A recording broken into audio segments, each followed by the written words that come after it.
¿La zanahoria porque tiene zanahoria canela o zanahoria naranja?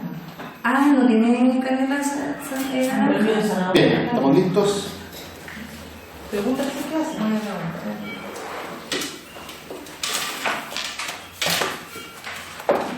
Vamos a comenzar entonces.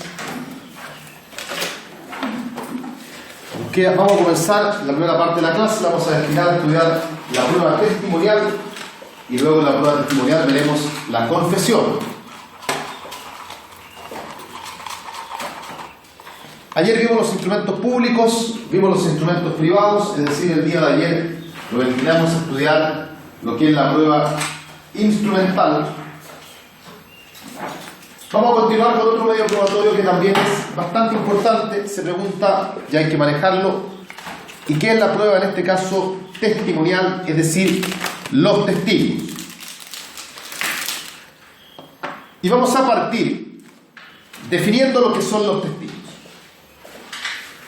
Acá. Los testigos que no están definidos en la ley, no es como el instrumento público, por ejemplo, que sí tenía definición legal, los testigos no tienen definición legal. Vamos a decir que los testigos son aquellos terceros ajenos al juicio,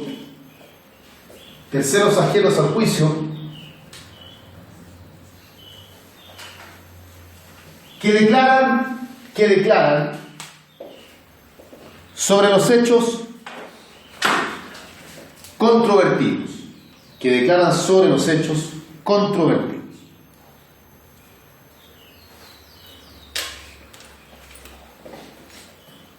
De ahí que respecto a los testigos podemos recoger, conceptualmente hablando, que en primer lugar debe tratarse siempre de personas naturales. Es parte del sentido común que una persona jurídica no puede ser un testigo. Deben ser además terceros ajenos al juicio, es decir, no nos sirven los terceros que tengan la calidad de coadyuvantes, sino que terceros ajenos al juicio. Y en tercer lugar, sus declaraciones versan sobre los hechos que en el fondo han resultado ser los hechos sustanciales, pertinentes y controvertidos.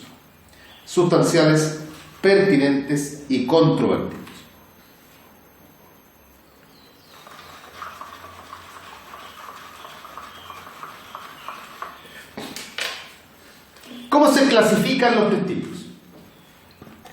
¿Cómo los podemos clasificar?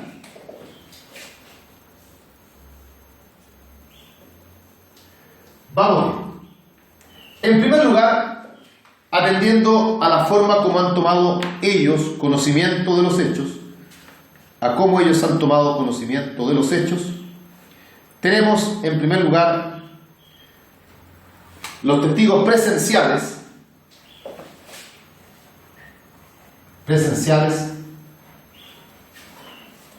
y los testigos de oídas. Testigos presenciales y testigos de oídas.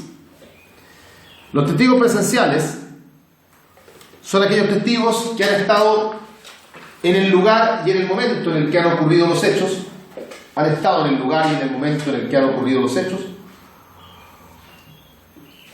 y han tomado conocimiento de ellos por sus propios sentidos.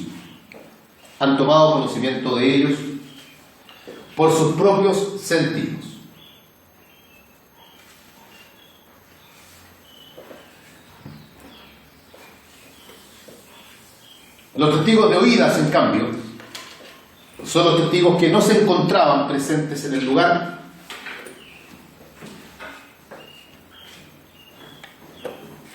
y que han tomado conocimiento de los hechos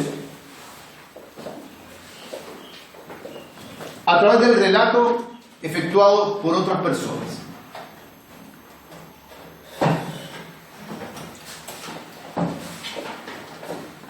Así, por ejemplo, yo estoy parado en la esquina frente a mi casa y veo un accidente de tránsito. Yo soy testigo presencial porque yo estuve en el lugar, estuve en el momento en el que ocurrieron los hechos, me di cuenta del hecho porque lo vi, lo oí, estuve ahí. Soy testigo presencial. Llego a mi casa y le cuento a un amigo al que llamo por teléfono para contarle lo que vi. Mi amigo sería testigo de oídas, porque él se enteró de lo que ha ocurrido a través del relato que otro testigo, que pudo ser uno presencial o puede ser otro de oídas también, le ha comentado sobre los hechos. Luego volveremos a esto porque evidentemente el valor probatorio de cada testigo no es igual. No es lo mismo que ser un testigo presencial que ser un testigo de oídas. Segunda clasificación de los testigos. Segunda clasificación de los testigos, atendiendo al grado de convicción que tienen sobre los hechos. Atendiendo al grado de convicción que tienen sobre los hechos, están los testigos singulares. Testigos singulares y los testigos contestes. Testigos singulares y testigos contestes. Los testigos singulares son aquellos testigos, y lo digo en plural porque acá necesitamos más de uno porque es algo comparativo. Los testigos singulares son aquellos testigos que están de acuerdo en lo esencial del hecho. Están de acuerdo en lo esencial del hecho, pero sin embargo difieren en aspectos secundarios. Con secundarios no quiero decir menos importantes, porque son igualmente importantes, pero son secundarios. Por ejemplo, relatando nuevamente el accidente que se ha verificado, yo y otra persona, al describir los hechos, estamos de acuerdo en que efectivamente Pedro venía conduciendo su automóvil y atropelló a María en la esquina de las calles Jesús con Echeñí. En eso estamos de acuerdo. Sin embargo, yo sostengo que esto ocurrió porque el conductor venía distraído, pues estaba hablando por teléfono celular. La otra parte sostiene que el conductor venía atento al camino y que sin embargo fue el peatón quien cruzó de forma imprudente. Eso implica que somos testigos singulares, porque estamos de acuerdo en lo esencial, siendo lo esencial que efectivamente acá hubo un accidente de tránsito y el conductor del vehículo atropelló al peatón. Pero tenemos diferencias en algo secundario, no menos importante, pero secundario, que es el nivel de atención que traía el conductor cuando venía manejando su vehículo. Ahora, obviamente, si el punto de prueba es si acaso el conductor fue o no fue diligente, claramente ahí los dos testigos entonces no están de acuerdo, porque están hablando ahí de algo que para esos casos sería esencial. Si el punto de prueba es saber si acaso existió el accidente, es distinto, porque ahí los dos testigos estarían de acuerdo, por lo menos en la esencia del hecho, que sería la ocurrencia del accidente, pero no estarían de acuerdo en lo secundario. Los testigos contestes, por otro lado, los contestes, son los testigos que están de acuerdo en todo. O sea, estos testigos coinciden en lo esencial y coinciden también en todo lo que los rodea, en todo lo que podemos calificar para estos efectos como secundario. También de esto conversaremos más adelante porque evidentemente el mérito probatorio de los testigos contestes es mayor que el mérito probatorio de los testigos singulares. Eso lo vamos a ir descubriendo en un momento más. Una tercera clasificación de los testigos, atendiendo a la habilidad que tienen para ser testigos, la posibilidad, la aptitud que tienen para ser testigos, tenemos los testigos hábiles y los testigos inhábiles. Testigos hábiles y los testigos inhábiles. Los hábiles son aquellos testigos que tienen la aptitud necesaria para poder ser testigos dentro de un juicio. O sea, no están afectos a ninguna inhabilidad de la que contiene la ley. Los inhábiles, en cambio, son aquellas personas que no pueden ser testigos en un juicio. No vamos a tratar el tema de las inhabilidades en detalle, porque es cuestión de tomar el código y ver quienes no son hábiles para ser testigos. Sin embargo, sí vamos a señalar al respecto dos cosas. La primera es que las inhabilidades se pueden agrupar a grosso modo en tres categorías. Hay tres motivos, a fin de cuentas, por los cuales una persona puede ser inhábil para ser testigo. Un motivo es que se puede ser inhábil producto de la falta de capacidad. O sea, son inhábiles los incapaces. Ahí encontraremos, por ejemplo, a los que se encuentran privados de razón, que no pueden ser testigos. Ahí encontraremos a las personas que no pueden manifestar su voluntad de ninguna manera, ni por escrito, ni hablando, ni por lengua de señas. Encontraremos también a los que no hayan cumplido, ¿qué edad? ¿Cuál es la edad mínima para ser testigo? ¿Desde qué edad se puede ser testigo? Ya, si no le dan a chutar. Porque es una edad un tanto atípica. 14 años.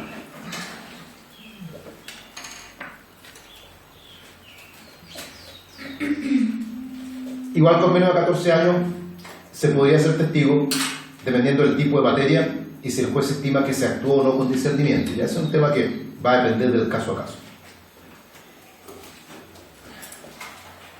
Ya. Una segunda categoría de por qué una persona podría ser inhábil para ser testigo. La primera tiene que ver con la falta de capacidad. La segunda es porque se cuestiona la credibilidad del testigo. O sea, el testigo cae en la categoría de lo que los autores clásicos denominaban los testigos infames, o sea, de una fama cuestionable, donde encontramos aquellas inhabilidades como por ejemplo los vagos o personas que no tengan ocupación conocida. Encontramos también a las personas que, tal como lo explica la ley, hacen de ser testigo su profesión habitual. Estas personas que se dedican a ser testigos y que uno se los encuentra por ende como testigo en todos lados, por ejemplo los que están parados afuera de la notaría. Y también están acá, entre otros, las personas que ya hubiesen sido sorprendidas habiendo sido sobornadas o bajo cohecho en otros juicios. O sea, testigos que tienen ya un historial de haber vendido al mejor postor sus declaraciones. Y una tercera categoría en la que uno encuentra las incapacidades o las inhabilidades para ser testigo, dice relación con la falta de imparcialidad.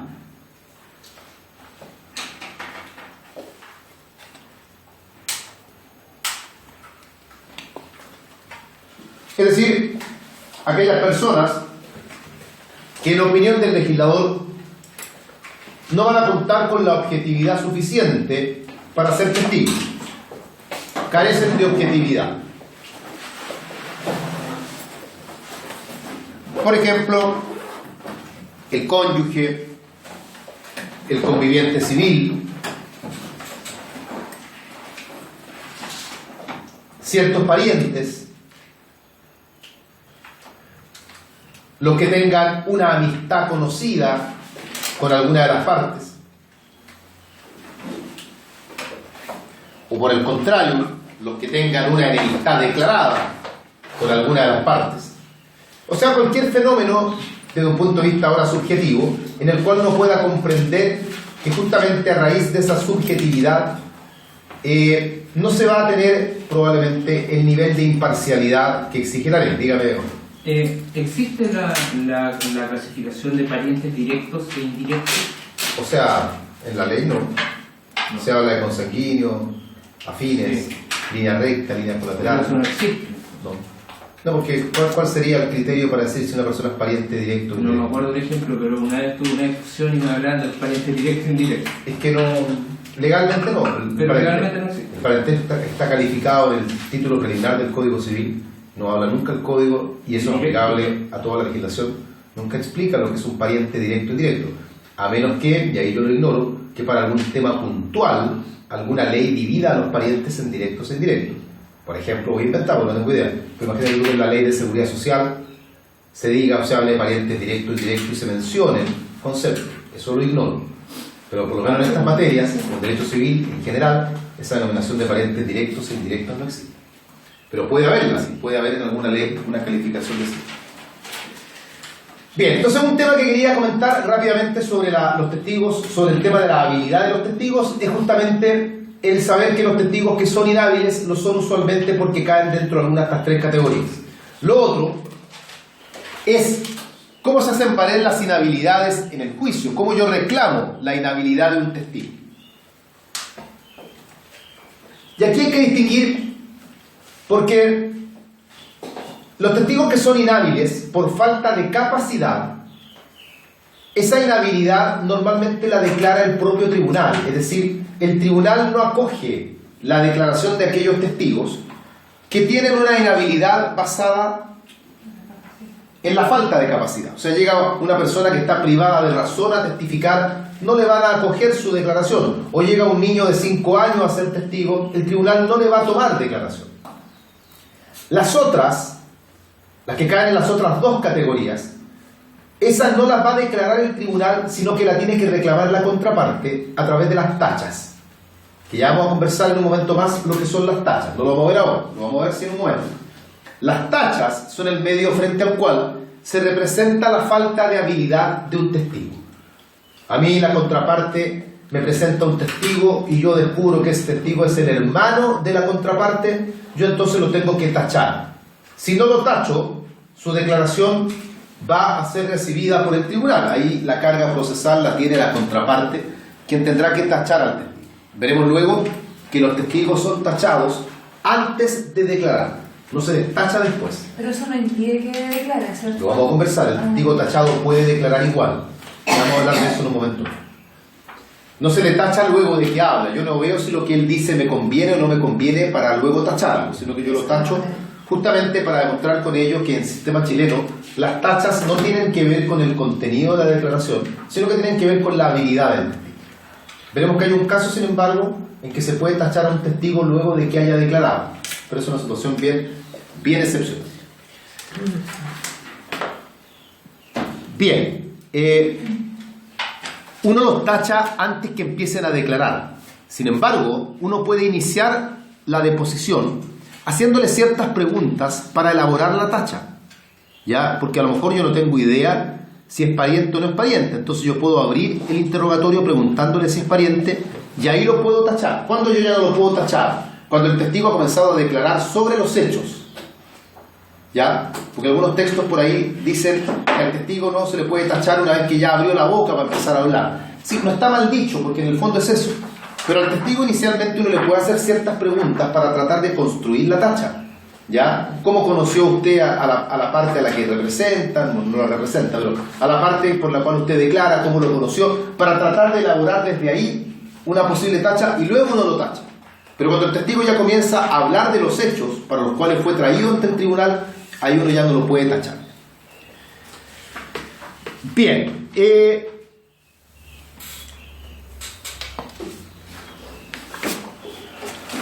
pasemos a ver ahora una cuarta clasificación de los testigos. Una cuarta clasificación de los testigos, no muy relevante, pero igual hay que comentarla, y que dice relación con el contenido de sus declaraciones, o sea, sobre qué van a testificar. Sobre qué van a testificar. Están los testigos denominados testigos fácticos, que son los testigos que deponen sobre hechos, o sea, lo que ellos han visto, lo que ellos han oído, lo que a ellos les contaron, hechos que pueden ser de toda índole, siempre y cuando sean hechos que requieran prueba. Los hechos evidentes, los hechos notorios, por ejemplo, no requieren prueba. Digo usted cómo es efectivo que luego el martes viene el miércoles, no es necesario, para que vamos a un testigo. Y los otros testigos son los testigos instrumentales.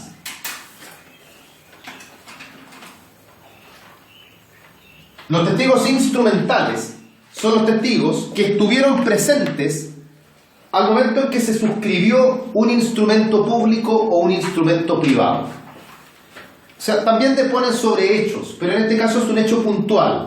Ellos van a relatar sobre cómo es efectivo que se celebró un determinado instrumento. Es efectivo que se celebró entre Pedro y Juan un contrato escrito y que usted estuvo presente al momento de la firma, sí. Es el testigo instrumental, que relata sobre su participación en un determinado instrumento que puede ser público o puede ser privado. Bien, ¿qué obligaciones tienen los testigos?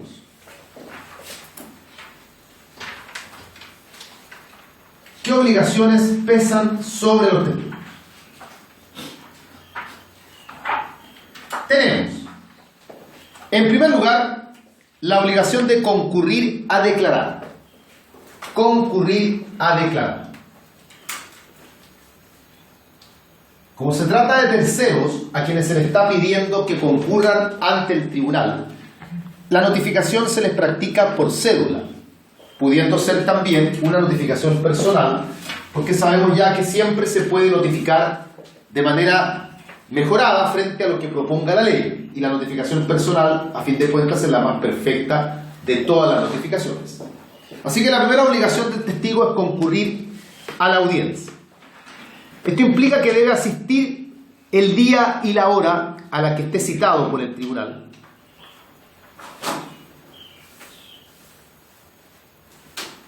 Pero sin embargo, la ley señala, y no lo vamos a ver porque también es cuestión de memoria y no es tan importante a fin de cuentas, señala que hay ciertas personas que no están obligadas a concurrir a declarar. O sea, no lo malentiendan, tienen que declarar.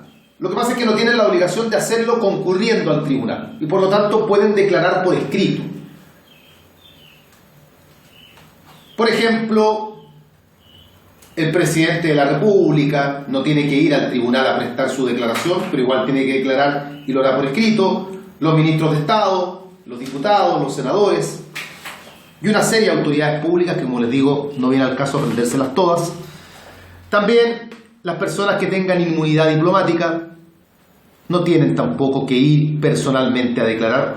Pueden hacerlo si quieren, no es que no puedan ir, pero no tienen la obligación de hacerlo. Las mujeres embarazadas, aunque la ley no habla de embarazadas, sino que dice las mujeres que por su estado el desplazarse de un lugar a otro les pueda generar una grave molestia, y se habla lógicamente ahí de la mujer que se encuentra embarazada. Aquellas personas que por enfermedad no puedan ir a declarar, sea porque la enfermedad los tiene postrados o los tiene recluidos, o bien porque la enfermedad es de un alto nivel de contagio y no es conveniente entonces que se desplacen a declarar, en fin, y declararán por lo tanto por escrito. En segundo lugar, la segunda obligación, además de la obligación de concurrir, la segunda obligación es la obligación de declarar. Declarar. Que implica, en el fondo, que estando ya en presencia del tribunal, o bien enviando el documento escrito, ellos depongan sobre los hechos para los cuales son requeridos. O sea, que cuenten la historia que tienen que contar. Sin embargo, también hay personas que no están obligadas a declarar. Que tienen que ir, sí, tienen que ir, pero estando frente al tribunal pueden no declarar, pueden tomar esta actitud de obstinacia, de decir yo no voy a declarar, yo no voy a contar nada. A priori no es una actitud que se pueda tomar, porque si uno es testigo, tiene que declarar. Sin embargo, ¿quiénes podrían quedar exentos de declarar?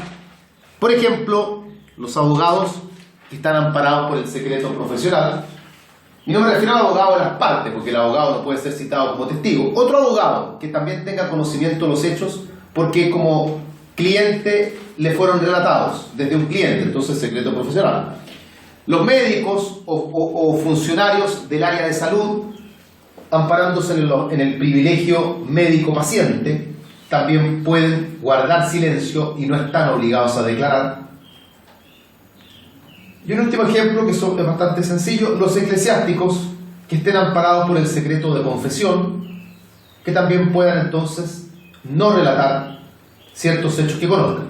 Todo esto tiene excepciones también, ya no nos vamos a meter tan en detalle con el tema, pero son personas que en general están obligadas igual a concurrir, porque esto no se extiende a que ellos digan me quedo en la casa, tienen que ir, pero sin embargo están amparados en el no poder declarar, y en todo caso en el acta se deja constancia de que no declararon por ampararse, por ejemplo, en el secreto profesional o algo parecido. Y la tercera obligación de los testigos, y que es como obvia, es decir la verdad. Decir la verdad. Se les hace jurar, de hecho, sobre que ellos van a declarar diciendo la verdad, igual como sucede en las películas. Es cierto que uno puede decir, y si miente, bueno, si miente, miente. Se supone que estamos basándonos, como todo el sistema jurídico chileno, en el principio de la buena fe. Y por lo tanto los testigos probablemente no van a faltar a la verdad. Sin embargo, de hecho, si uno busca en la ley, la obligación de decir la verdad tampoco está consagrada en la ley, pero es parte del sentido común que se espera que si el testigo va a declarar, diga la verdad. ¿Qué sucede si miente? Bueno, en materia civil, si miente, la verdad es que no pasa nada. No hay ninguna persecución contra el testigo que mienta. En cambio, en materia penal es distinto, porque un testigo que es sorprendido mintiendo, y en la medida que podamos demostrar que mintió de forma intencional, porque él puede mentir, sin embargo, creyendo que dice la verdad, lo cual es un tema filosófico, no ahora acá, si uno miente o no miente cuando cree estar diciendo la verdad. En materia penal, si notamos que la mentira es maliciosa, se puede configurar un delito que es justamente el de falso testimonio en declaración penal. ¿Llamado perjurio también? Claro, en otros países. Acá, claro, podemos hablar de perjurio, pero es falsa declaración o falso testimonio en declaración penal. Eso incluso podría provocar que eventualmente una sentencia condenatoria se invierta, porque a través del recurso de revisión, justamente una de las razones que podría provocar un recurso de revisión sería sorprender al testigo que ha declarado y cuya declaración fue fundamental para condenar al imputado, luego descubrir que esa declaración fue falsa. Bien. Profesor, una duda, Sí. en caso de las mujeres embarazadas o los que se hayan imposibilitado de Sí. ir al tribunal, usted dice que es por escrito. Sí. ¿Que tiene alguna formalidad eso? Depende del caso. Si es la mujer, como señalas tú, no tiene ninguna formalidad especial. Pero no va al secretario del tribunal, eso porque no... Eso lo determina el propio tribunal. Ah, ya. La forma de operar la determina el tribunal. Hay tribunales que te aceptan incluso que hasta envíen un correo electrónico con la declaración. Ah, ya. ¿Ya? Otros, la mayoría, envían al ministro de fe al lugar donde se encuentra para que tome la declaración, o sea, al receptor. Ah, ¿Ya? ya. Para depender también del juicio, porque hay juicios o materias que son más libertarias con este tipo de materias. En todo caso, ese tipo de conductas no son suficientes para tachar. Ya yo no puedo tachar a un testigo porque está enfermo. O sea, el testigo está enfermo, su declaración es igualmente válida, vaya o no vaya. Así que la forma como se haga la declaración no hay una razón, digamos, para cuestionar la veracidad de lo que está diciendo. Bien, ¿cómo se produce? Veamos un poco el procedimiento de la prueba testimonial.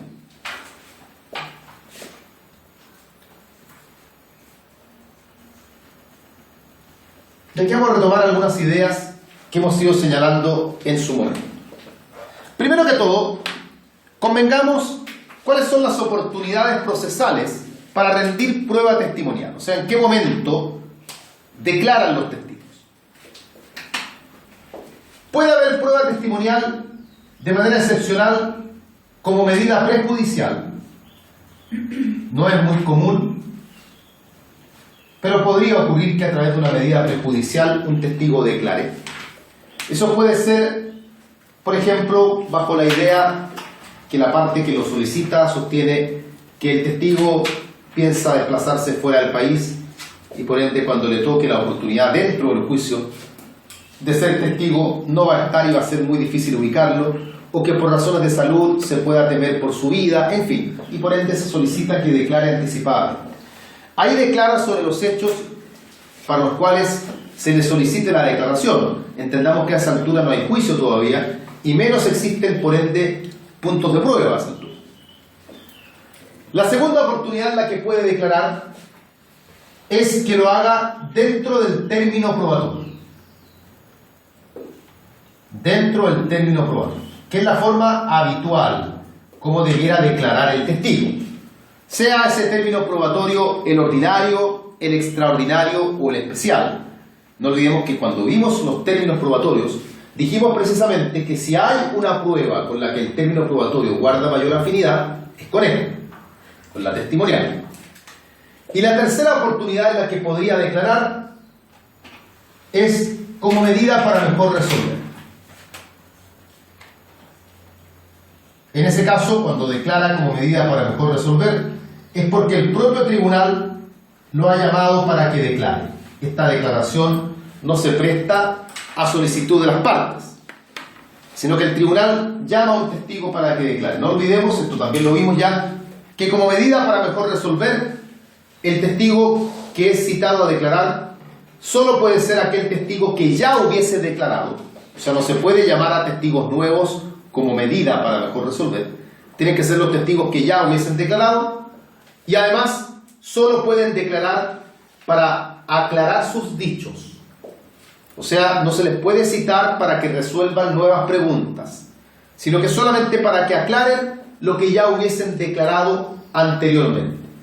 Entiendan que cuando la causa queda en estado de fallo, es recién ahí cuando el tribunal realmente va a comenzar a interiorizarse de todo lo que ha pasado en el juicio. Y es posible que en ese ejercicio el juez, al leer las declaraciones de los testigos, se percate que la declaración del testigo A, el juez dice: no entiendo qué es lo que quiso decir el testigo. Esta cuestión o está mal redactada o él no se expresó bien, pero esto que ha dicho el testigo no lo entiende ni él. Y por lo tanto, ¿qué es lo que hace el juez? Llama al testigo solamente para que le diga: oye, mira, ¿qué dijiste aquí? Porque esto tal como está redactado aquí no tiene sentido, así que aclaro, solo para eso. Y voy a aprovechar de preguntarte otra cosa. Eso no se puede, solo para que aclare sus dichos. Ahora quedémonos con la declaración que se hace en el término probatorio, que es la circunstancia normal.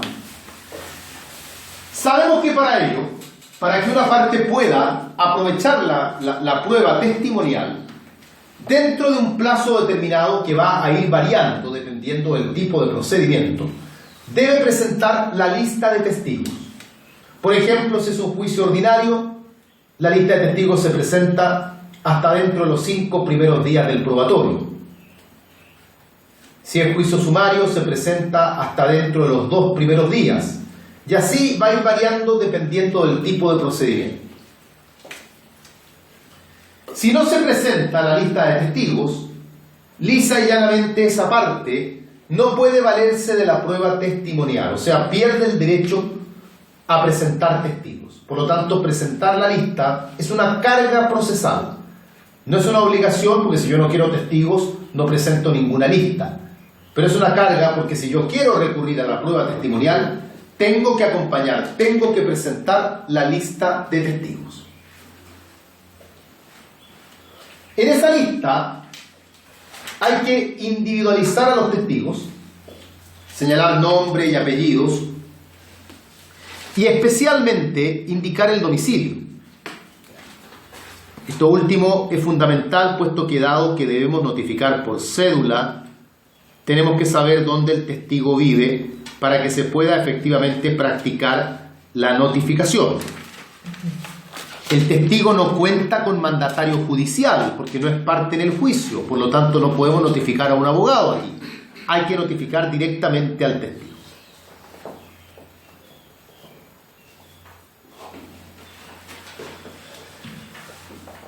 Bien, la lista de testigos cumple 2 fines. 2 fines cumple la lista de testigos.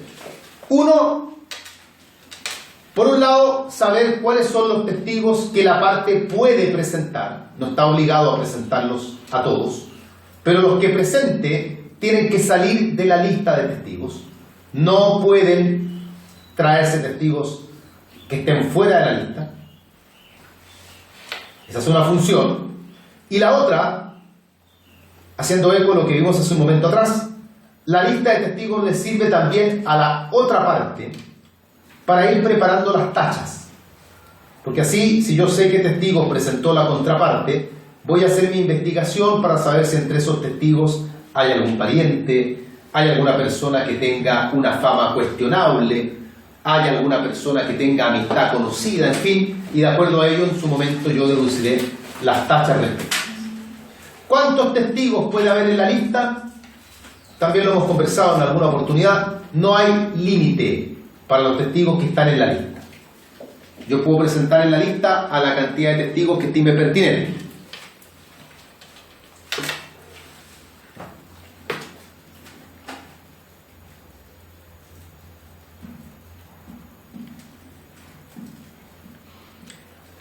Junto con la lista de testigos, también la ley señala que dentro del mismo plazo, se puede acompañar una minuta de preguntas, o la minuta de puntos de prueba también se le llama. La minuta de preguntas o minuta de puntos de prueba.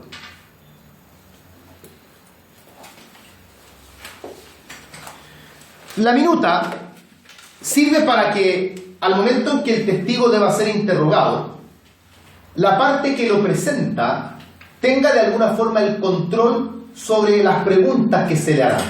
O sea, yo presento a Juan como testigo y yo quiero que a Juan le pregunten esto y esto. O sea, yo no quedo entregado a que a Juan, a mi testigo, le puedan preguntar sobre cualquier punto de prueba, sino que yo, la parte que lo presento, a través de la minuta de preguntas, voy a tener un poco el control de cómo mi testigo va a ser interrogado y sobre qué puntos va a ser interrogado. Si no se acompaña la minuta de preguntas, igual se rinde la prueba testimonial, de manera tal que no es el mismo efecto el no presentar lista de testigos, que eso implicaría perder la prueba testimonial, a no acompañar la minuta de preguntas, porque esto último igual daría lugar a que la prueba testimonial se rinda. Pero ¿qué ocurriría si no hay minuta de preguntas? Que el testigo va a poder ser interrogado sobre todos los puntos de prueba. Y es posible que la parte que presenta al testigo no le conviene que el testigo hable de todo. Entonces, yo quiero mantener un cierto control sobre qué aspectos quiero que mi testigo tenga que responder y qué aspectos no. Y para ello yo recurro a la minuta de preguntas. Si yo no la acompaño, a mi testigo le van a preguntar todo lo que se estime pertinente respecto a lo que son los puntos de prueba.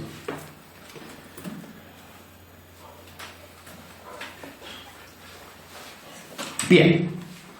¿Se puede presentar a algún testigo que no haya estado en la nómina, que no haya estado en la lista de testigos? Nosotros hace un momento dijimos que no.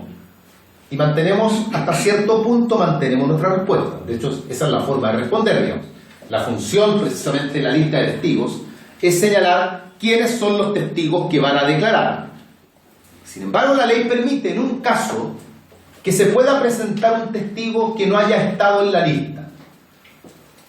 Podemos hablar del testigo sorpresa, que aparece sin que nadie hubiese anticipado su presencia.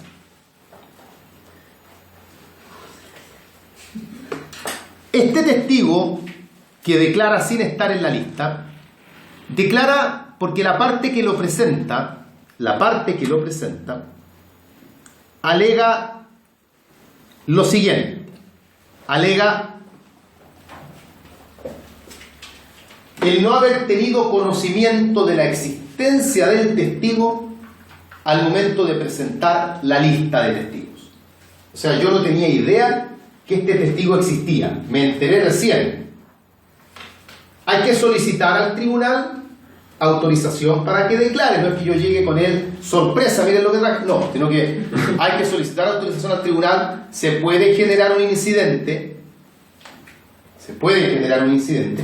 y este es el caso, el único caso en el que se puede tachar al testigo luego de que haya declarado. Porque obviamente no tenemos la preparación todavía de la tacha, no sabemos si el testigo tiene condiciones para ser tachado o no. La ley permite a tacharlo luego de que haya declarado. Pero en todos los demás casos, tal como lo dijimos al principio, los testigos son tachados antes de la declaración.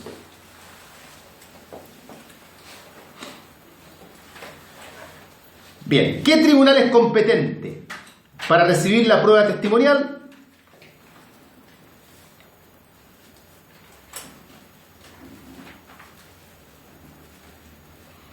Ya, aquí no hay mucho misterio, puesto que el tribunal competente para conocer de la prueba testimonial es el mismo tribunal ante el cual se lleva la causa, no tendría por qué ser un tribunal distinto. No olvidemos que se puede rendir la prueba vía exhorto. Incluso en su momento estudiamos que se puede abrir un término probatorio extraordinario para rendir prueba fuera del territorio jurisdiccional del tribunal. Y justamente ahí se actúa a través de exhorto.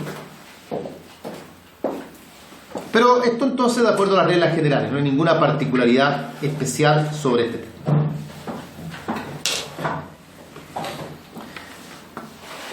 Pasemos a las tachas. Ahora sí, hablemos un poco más de las tachas. Que las vamos a definir, no tienen un concepto legal, pero diremos que las tachas son los medios de hacer efectivas las inhabilidades. Son los medios de hacer efectivas las inhabilidades de los testigos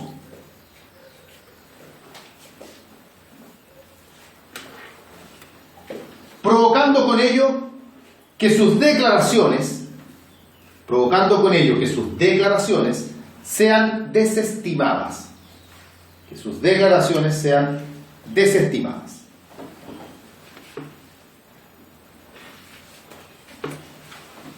¿Cuándo deben ser tachados? Como ya lo hemos dicho, son tachados antes de prestar declaración.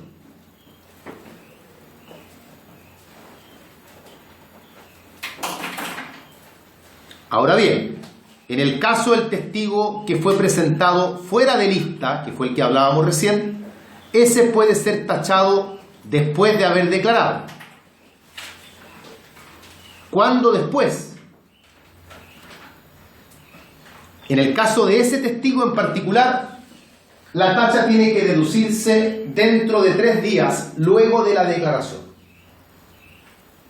Habíamos dicho que se tachaba después, pero no habíamos dicho cuándo. Ahora aprovechamos de decir cuándo. Se le tacha dentro de los 3 días siguientes a su declaración.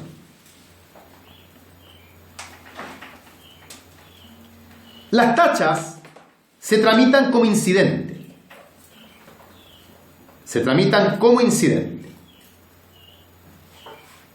Pero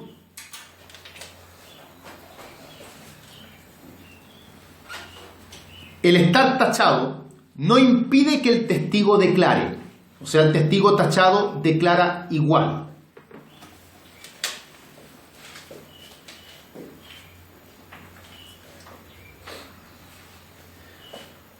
Estas tachas se van a resolver en la sentencia definitiva.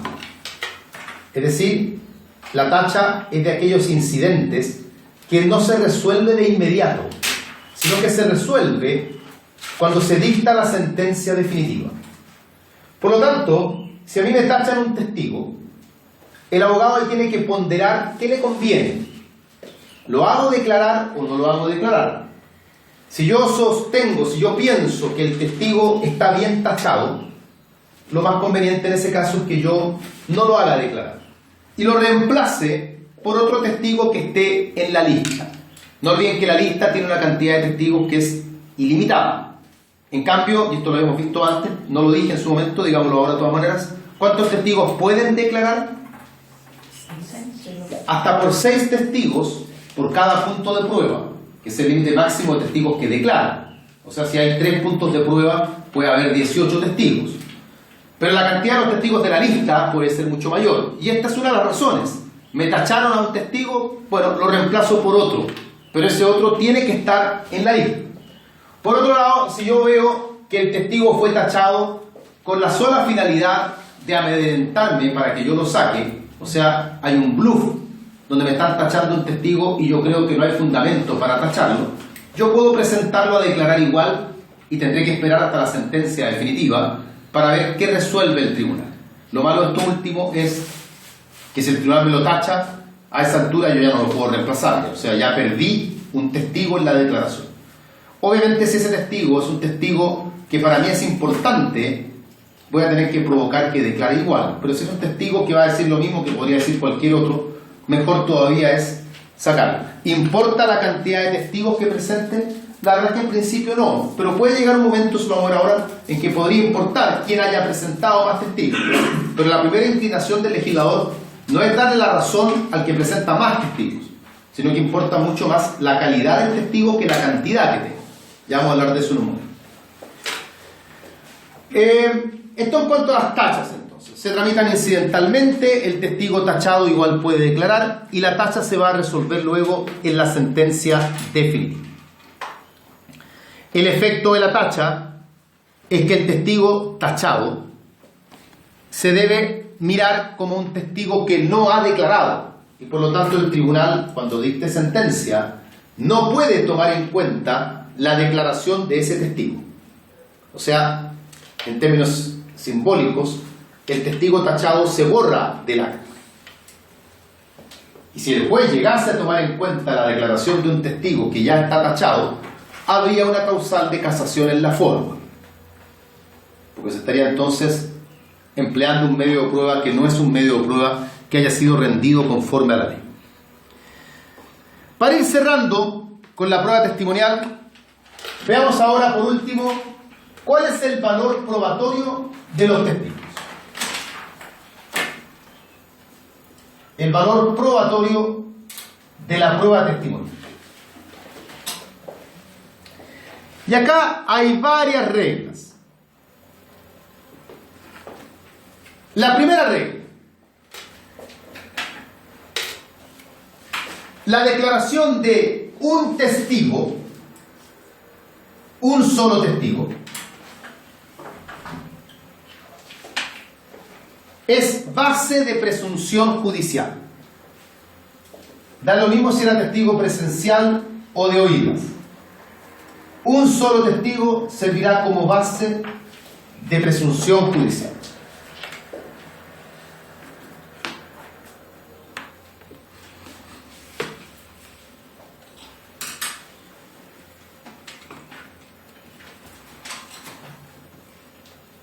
Eso quiere decir, de acuerdo a las reglas generales, que podría ser presunción judicial,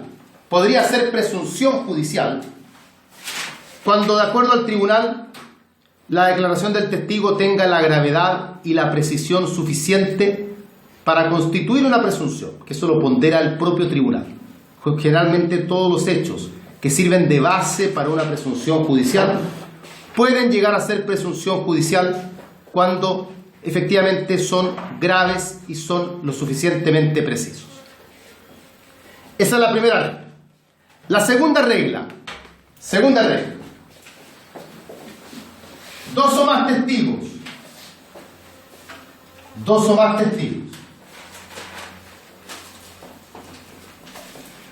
que reúnan las siguientes cualidades.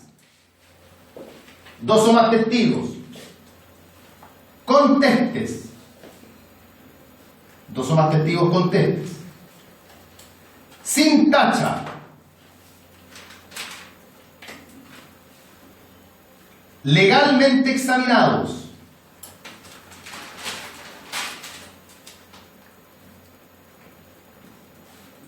Que den razón de sus dichos.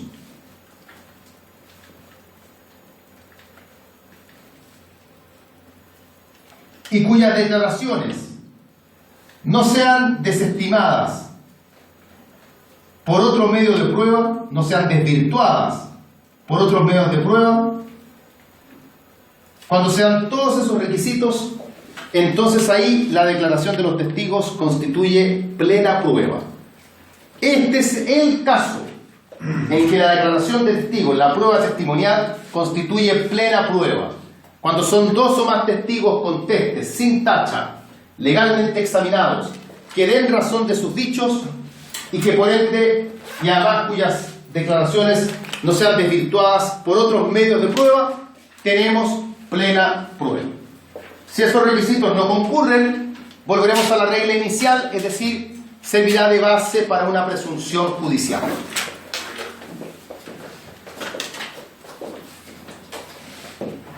Ahora bien, tercera regla. ¿Qué ocurre cuando ambas partes tienen dos o más testigos con las mismas características que están descritas ahí? O sea, los testigos del demandante son con las mismas calidades que ahí se describen y los testigos del demandado también. Y obviamente dicen cuestiones distintas. ¿Cuál prevalece?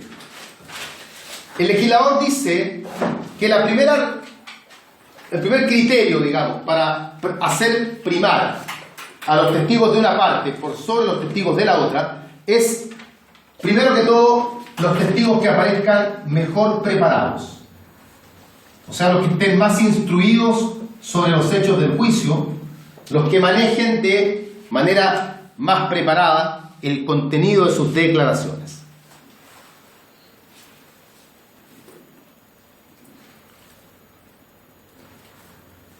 Eso implica también a los que tengan mejor fama, los que aparezcan ser más imparciales, más verídicos, claro.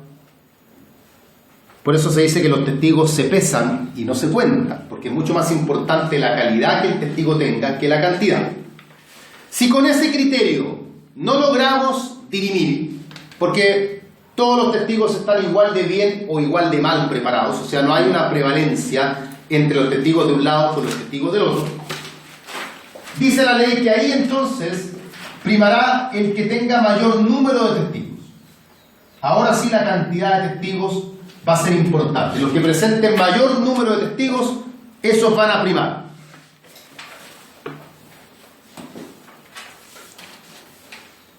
Y por último, si tampoco la cantidad nos ayuda a dirimir, porque son la misma cantidad de testigos acá y la misma cantidad de testigos allá, finalmente el código dice que el hecho entonces se tiene por no probado.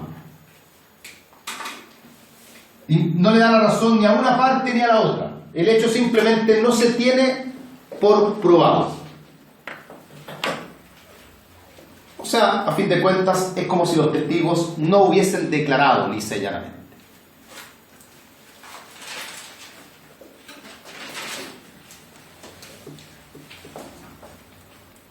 Bien. Todo esto entonces, en lo que se refiere a lo que es la prueba testimonial, o sea, las declaraciones a través de testigos. Vamos a hacer un break entonces, y luego de esto veremos la otra prueba, que es la prueba confesional.